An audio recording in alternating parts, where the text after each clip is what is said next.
Bonjour à toi et bienvenue sur cette chaîne perte de poids, mode d'emploi. Alors brièvement avant de commencer, puisque je ne me suis pas présentée sur la vidéo d'accueil, qui suis-je? Moi tu me connais peut-être, c'est Ingrid Rissoan d'Instruct Santé.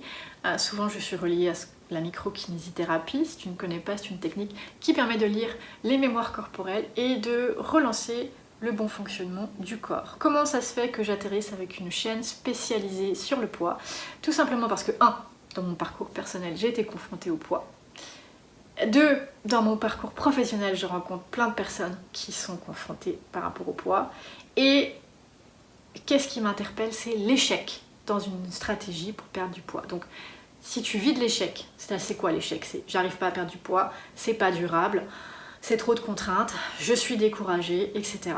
Et que tu as envie d'être bien dans ton corps, peut-être même d'accepter ton poids, dirais-tu, eh bien tu es à la bonne place. Et aujourd'hui, cette première vidéo, c'est le mode d'emploi pour éviter l'échec, puisque j'ai décidé de créer cette chaîne pour t'éviter l'échec.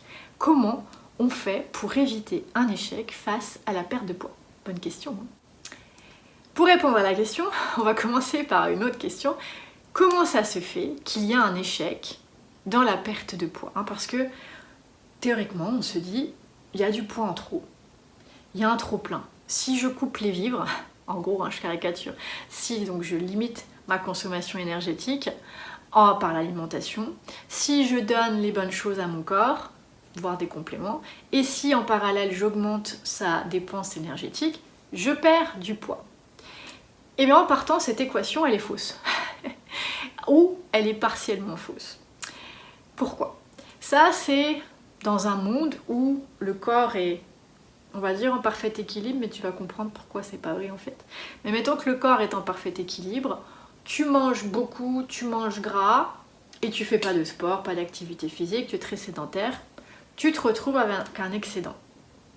Ça, c'est un postulat théorique. Dans la pratique, d'abord dans la théorie, plus profondément, un corps en parfait équilibre ne pourrait pas produire cette équation. Je t'ai dit que ça risquait de te tourner le cerveau. Pourquoi est-ce qu'un corps en parfait équilibre ne pourrait pas provoquer cette équation? Tout simplement parce que le corps, il est hyper bien fait et la qualité première du corps qui fait qu'il est en vie, c'est qu'il peut se remettre à l'équilibre. Donc théoriquement, le corps en équilibre va être capable de tout gérer. Si le monde est parfait, il va réguler exactement ce qu'il reçoit et ce qu'il évacue. Okay. Maintenant, s'il manque de nourriture, il va puiser dans ses réserves et quand il va y en avoir, il va faire des réserves en prévision du futur manque. Mettons, on retombe à l'époque préhistorique, je caricature, mais mettons, voilà, il y avait des semaines peut-être sans manger. Le corps pouvait faire face parce qu'il avait stocké des réserves. Quand il y avait de l'alimentation, il stocke et il l'utilise pour être en bonne fonction dans la période de carence, entre guillemets. Maintenant, donc le corps, mettons qu'il n'y a pas d'élément extérieur de carence, mais je sais pas, t'es joyeux, il y a un banquet de famille, tu manges beaucoup, le corps naturellement, le lendemain, va te mettre à la diète.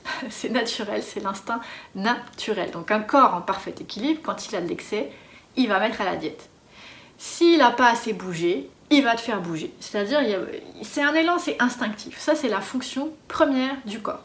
Donc ça déjà, rappelle-toi ce que j'ai dit en introduction, si ton cerveau est court-circuite, fais pause, réécoute, mais un corps en parfait équilibre peut tout réguler. Donc l'équation « je mange trop, je fais pas de sport, je grossis » marche pas. Ça ne marche pas.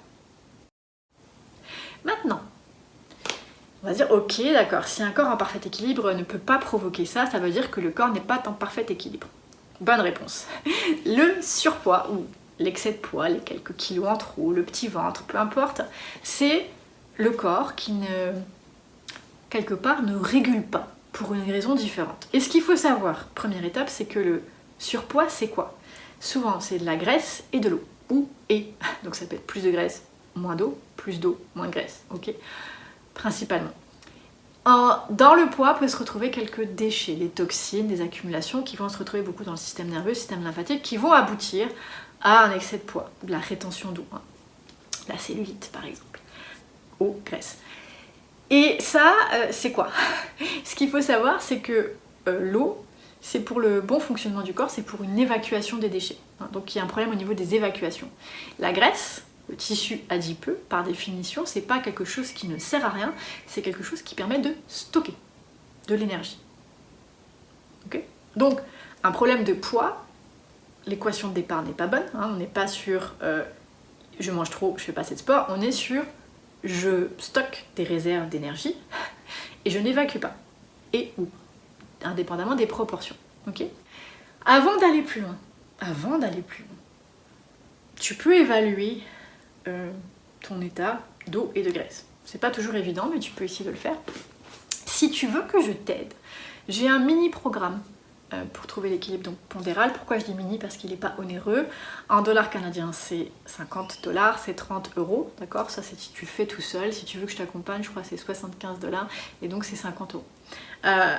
Pourquoi? Parce que là, on va aller dans ce mini-programme justement cibler tout de suite la quantité, le rapport graisse-eau. Et de là, on va découler ta physiologie, puis il va y avoir d'autres choses qui vont aller beaucoup plus loin. Mais en première étape, si tu veux même le faire toi tout seul, tu peux regarder ton corps et tu peux évaluer si tu considères que c'est de la graisse ou de l'eau. En général, si tu pinces, ça fait mal, souvent c'est de l'eau. Et si c'est mou, flagada, souvent c'est de la graisse. Et quand tu vois de la cellulite, eh ben, dis-toi qu'il y a un mélange des deux. Voilà, en gros pour t'aider. Ok? Maintenant on peut passer à la suite. Donc, le poids, c'est un problème d'énergie, de stockage énergétique et d'élimination. Et ça dépend de la physiologie corporelle. Pourquoi est-ce que le corps va stocker l'énergie et pourquoi est-ce qu'il ne va pas éliminer ce qu'il doit éliminer, hein? C'est ça qu'il va falloir aller chercher. Donc la perte de poids, c'est tout sauf un problème de poids, c'est un problème de stockage énergétique et c'est un problème d'élimination, tout simplement. Alors si on revient à la question, donc, qui était comment éviter l'échec, pourquoi est-ce qu'il y a de l'échec? Tu imagines bien que l'alimentation parfaite, si ton corps n'arrive pas à gérer ses réserves énergétiques, ça va rien changer du tout. Okay?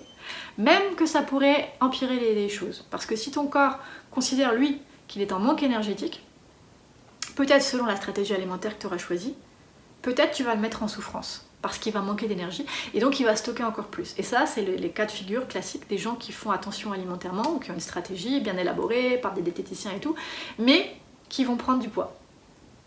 Ou éventuellement ne pas en perdre, mais surtout peut-être en prendre. L'explication, elle est là, tout simplement parce qu'on met en carence énergétique. Surtout si tu couples ça à du sport, tu utilises plus d'énergie, ton corps il considère déjà qu'il est en souffrance, ça ne marchera pas.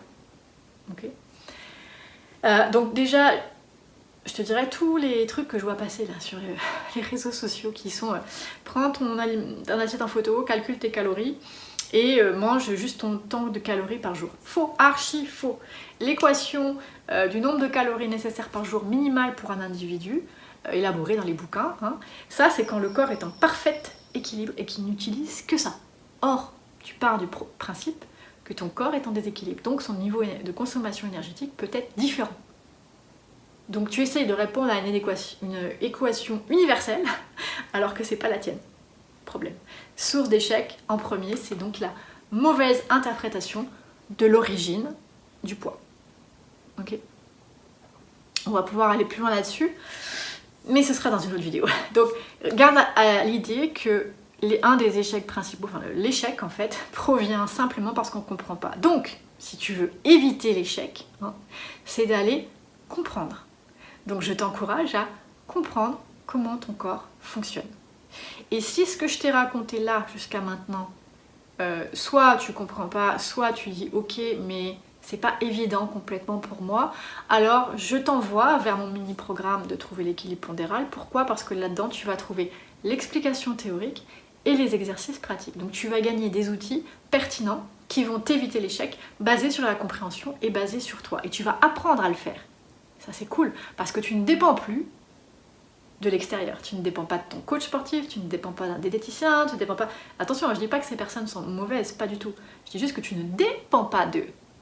Tu vas savoir ce qu'il te faut et tu vas aller prendre chez chacun ce dont tu as besoin, éventuellement. Et pour certains, tu n'en auras peut-être plus besoin, parce que tu vas avoir adapté. Donc ce qu'il faut retenir, c'est pour perdre du poids et éviter l'échec, la première chose à faire, c'est de comprendre ta propre physiologie. Si tu l'as pas compris, si tu restes basé sur l'équation principale de début, qui est fausse, enfin en tout cas est partiellement fausse, tu vas droit à l'échec. Peut-être que dans un premier temps, parce que peut-être que ta problématique n'est pas forcément énergétique, ou pas tant que ça. Donc peut-être qu'il y a un début de perte de poids qui va se faire, ou pendant un laps de temps, avec beaucoup d'efforts peut-être, mais pas sur la longueur. Ici, on vise un poids idéal, en santé, sur la longueur. Ok, donc si tu veux ça, tu peux pas t'en sortir, il faut comprendre ta physiologie. C'est ta clé réussite. Donc si tu veux réussir ta stratégie, il faut que tu comprennes comment toi tu fonctionnes. Et que tu choisisses et que tu détermines après si une stratégie alimentaire et sportive est bonne pour toi. Ça, c'est la condition sine qua non. Donc par rapport à ce que je viens de te raconter, si c'est pas clair pour toi, tu peux m'écrire, je vais te répondre. Puis de toute façon, dans les vidéos suivantes, il va y avoir des éléments de réponse. Moi, mon atout, c'est des vidéos courtes, mais qui reprennent couche par couche pour te permettre de comprendre. Mon conseil, que j'ai lu il n'y a pas si longtemps que ça dans un bouquin sur la pensée positive, si tu ne comprends pas ou si tu es perplexe, s'il y a un blanc dans ce que je te raconte, fais pause, réécoute, note ce que tu comprends pas, va explorer, va chercher pour essayer de décoincer ce truc, fais appel à moi parce que je peux être la personne la mieux placée pour expliquer ce que tu comprends pas dans ce que je raconte. Et quand ça va devenir évident, je dis pas d'être d'accord ou pas d'accord, mais je dis que ça va devenir évident pour toi, bingo, c'est bon. Parce que quand tu comprends, il n'y a plus rien qui peut t'ébranler. Tu auras fait ta propre vérité. Tu auras sorti de ce que je raconte ce qui est nécessaire pour toi. Et c'est ça qui est important. Voilà, donc des petites vidéos courtes.